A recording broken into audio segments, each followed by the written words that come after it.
Shalom, my friends. I am Rabbi Yosef, and today I am going to share something with you that has been kept within the quiet corners of devout Jewish families for generations. This is not a financial strategy you will find in a modern business school, nor is it a fleeting trick of the market. This is a spiritual technology, a sacred wealth prayer passed down directly from the elders, a prayer designed to unlock the channels of divine abundance that are your birthright. It is a method for realigning your soul with the very frequency of creation, a frequency that is, by its nature, endlessly abundant and eternally giving. Before we proceed, I need you to make a declaration. This is not for me. It is for you. It is an act of opening your consciousness to receive. It is the first turn of a key in a lock that has been rusted shut for far too long. Go to the comments right now and write, "I am ready to receive." By typing these words, you are sending a signal.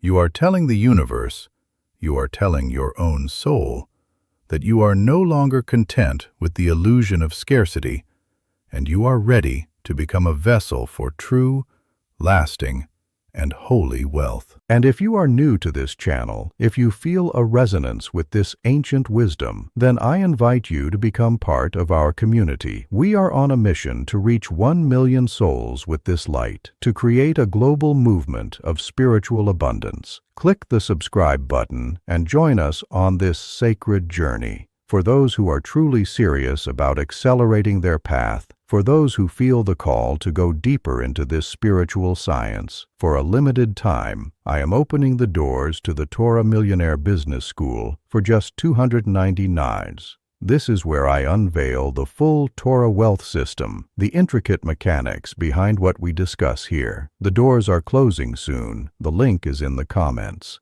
Now let me take you back to a time in my own life that I rarely speak of. Many of you see me today as a teacher, a guide. But there was a time when I was lost in the wilderness of financial despair. I had dedicated my life to the study of Torah, to the depths of our sacred texts. I could debate the most complex points of Talmud for hours. I could find solace in the mystical poetry of the Zohar, but I could not pay my bills. I was drowning in a sea of red ink. The weight of it was a physical presence, a stone on my chest in the dead of night, stealing my breath. I would wake up at 3 a.m., my heart pounding with a cold dread, the numbers swirling in my mind like a vortex of failure. I felt like a fraud. How could I claim to possess the light of ancient wisdom when my own life was shrouded in the darkness of lack? My wife would look at me with such love and trust, and all I could feel was the shame of not being able to provide for my family in the way they deserved. One night, in the depths of my desperation, I went to my small study, the books I loved so much seeming to mock me from their shelves. I didn't recite a formal prayer. I simply cried out to the Creator from the raw anguish of a broken heart. "Master of the universe," I pleaded, my voice a choked whisper, "I have given you my life, my mind, my study. I have trusted in you. Yet I am failing my family. I am failing myself. Show me the path. Show me the piece of the puzzle I am missing." The next day, as if guided by an unseen hand, my wife asked me to clear out some old boxes from my late grandfather's study. He was a man of immense piety, a hidden tzaddik, but also a man who had, by the world's standards, been incredibly successful. He was a pillar of his community, a man to whom everyone turned for help because he always had the means to give it.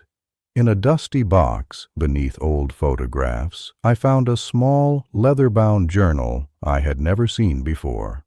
His journal was not filled with business dealings or stock tips, but with handwritten notes on the Psalms, on the nature of prayer, and on the spiritual laws of Parnassa, of divine livelihood. And there, on a page yellowed with age, was the prayer. It wasn't just a string of words. It was a system, a technology, with diagrams and notes in the margins. It was the key that I had been begging for. This may sound strange to the modern ear, which has been trained to separate the spiritual from the material, to see money as dirty and piety as poor. But in the Torah, this is a profound misunderstanding. Wealth is not an evil to be shunned. It is a tool, a divine blessing to be used for good in the world, for the holy work of Tikkun Olam, the repairing of our broken world. Our patriarchs, Abraham, Isaac, and Jacob, were not destitute ascetics. The Torah describes them as very rich in cattle, in silver, and in gold. Their wealth was a sign of their divine favor, a testament to their alignment with the creative force of the universe. The Talmud, in tractate Ketubot, teaches that a person's livelihood, their parnasa, is decreed for them on Rosh Hashanah for the entire year. The divine flow is there, waiting to be released, but our own consciousness, our own actions, can either open the channel wide or constrict it to a mere trickle. The sages understood that just as there are physical laws of agriculture, there are spiritual laws of abundance. You cannot simply wish for a harvest. You must plow the field, plant the seed, and water it. This prayer, this spiritual technology, is the method for cultivating the field of your financial life. It is the forgotten science of the soul's economy. So why do so many of us struggle? Why do we feel trapped in a cycle of debt and anxiety, living paycheck to paycheck, no matter how hard we work? It is because we are infected with what I call the poverty consciousness. This is the true enemy. It is a spiritual sickness, an illusion that whispers to us that the universe is a place of scarcity, of limitation, of not enough.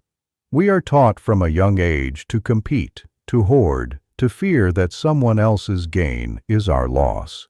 We look at our bank account and we believe that number is the final reality. We see the world through a lens of lack, and so that is the world we manifest. The poverty consciousness is a spiritual blockage. It is like a dam built across the river of divine abundance that is meant to flow into our lives. You can pray for hours, you can work your fingers to the bone, but if this dam of negative consciousness remains in place, you will only ever receive a few drops when you were meant to have a flood. This ancient prayer is not about begging God for money. It is about using spiritual dynamite to demolish the dam of poverty consciousness once and for all. In my grandfather's journal, the prayer was not given a grand title. It was simply called the Elder's Key. He wrote that this key has 3 teeth, and without all 3, the lock of abundance will not turn. This is the secret that has been lost to the modern world, which has forgotten that true power lies in integration, not separation. The first tooth is hoda'ah, or acknowledgement. This is the practice of radical gratitude. It is not just a polite thank you, but a deep cellular recognition of the blessings you already possess, no matter how small they may seem. The second tooth is bakasha, the request. This is the act of asking with focused, humble, and specific intention, like an architect drawing a blueprint. The third and perhaps most crucial tooth is hitchevut, the commitment. This is the vow you make to become a channel for the abundance you receive, not a dead end. My grandfather wrote that prayer without gratitude is entitlement. Prayer without a specific request is just aimless wishing, and prayer without a commitment to give back is spiritual greed, which ultimately constricts the very channel you are trying to open. These 3 teeth, gratitude, request, and commitment, work together to create a powerful circuit of divine energy. Gratitude creates the vessel, making you a container capable of holding the blessing. The specific request directs the divine flow into that vessel, and the commitment to charity ensures that the flow never stagnates, but continues to circulate through you and back out into the world, creating a vortex of ever-increasing abundance. Now, let me give you the practical application. I am going to teach you how to use the Elder's Key exactly as my grandfather laid it out. I want you to commit to this practice for 40 days. 40 is a number of profound transformation in the Torah. It rained for 40 days to cleanse the world. Moses was on Sinai for 40 days to receive the Torah. The Israelites wandered for 40 years to shed their slave mentality. 40 days is the time it takes to birth a new reality, to overwrite an old consciousness. Find a quiet time each day, either first thing in the morning or last thing at night. This is your sacred appointment with the Creator. Step 1. The preparation. Sit in a quiet place. Turn off your phone. Sit with your back straight as a sign of your dignified intention. Close your eyes. Take 3 deep breaths. With each exhale, release the anxieties of the day. Release the numbers in your bank account. Release the fear. Just be present in the holy space you are creating. Step 2. The acknowledgement. Begin by reciting this line from Psalm 136. Hodu ladonai ki tov, ki lolam chasdo. Give thanks to the Lord, for He is good, for His loving kindness is everlasting. Then, speak aloud 5 specific things you are grateful for in this moment. Do not be generic. Instead of, I'm grateful for my family, say, I am grateful for the sound of my child's laughter that I heard this morning. Instead of, I'm grateful for my home, say, I am grateful for the warmth of my bed, for the roof that protects me. Feel the emotion of that gratitude in your heart. Let it fill you. This is the tuning fork that aligns you with the frequency of abundance. Step 3. The request. Now, you will make your specific request. Do not say, I want to be rich. That is a child's wish, vague and powerless. Be a humble and responsible steward. Say, Master of the universe, I am your servant. I require this specific amount in order to fulfill this specific noble purpose. I need this to pay off my debts and free my family from this burden of shame. I need this to provide a quality education for my children so they can serve your world. I need this to create a business that can employ others and bring value to your people. Be honest, be specific, be humble. You are not demanding, you are applying for a divine grant for a holy purpose. Step 4. The commitment. This is the sacred vow that activates the entire circuit. Say these words with all your heart. Creator of all, I recognize that all wealth comes from you and belongs to you. I vow to be a faithful steward of the abundance you send me. I commit to giving 10%, the holy ma'aser, of all the increase that comes to me through this prayer to those in need, to the institutions of Torah, to the causes that bring light into this world. I ask you to make me a channel of your blessing, a river, not a reservoir. Step 5. The visualization. For the final minute, see it as already done. Feel the feeling of the debt being paid. Imagine the letter from the bank stating your mortgage is cleared. Feel the peace of mind that comes from knowing your family is secure and you have the means to be generous. Do not focus on the how. The how is God's business. Your business is to hold the faith that it is done, to live in the reality of the fulfilled promise. Then, open your eyes, say Amen, and go about your day with the quiet confidence of one whose request has been heard. Now, I know what you are thinking. Your logical mind, conditioned by years of the poverty consciousness, is already raising objections. Rabbi, this sounds beautiful, but does it really work? I'm not a very religious person. This is not about being religious in the way you might think. This is about spiritual physics. The law of gravity works whether you believe in it or not. The laws of abundance work whether you belong to a synagogue or not. This is a technology for aligning your consciousness with the fundamental reality of an abundant universe. It is a set of instructions for a spiritual machine that has been tested for centuries.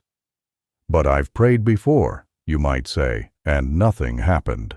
Let me ask you, did you pray with all 3 teeth of the key? Did you begin with deep, specific gratitude, or did you rush into asking, your heart still filled with anxiety? Did you ask with a vague wish, or with a specific, humble request for a noble purpose? And most importantly, did you make a concrete commitment to be a channel for that wealth?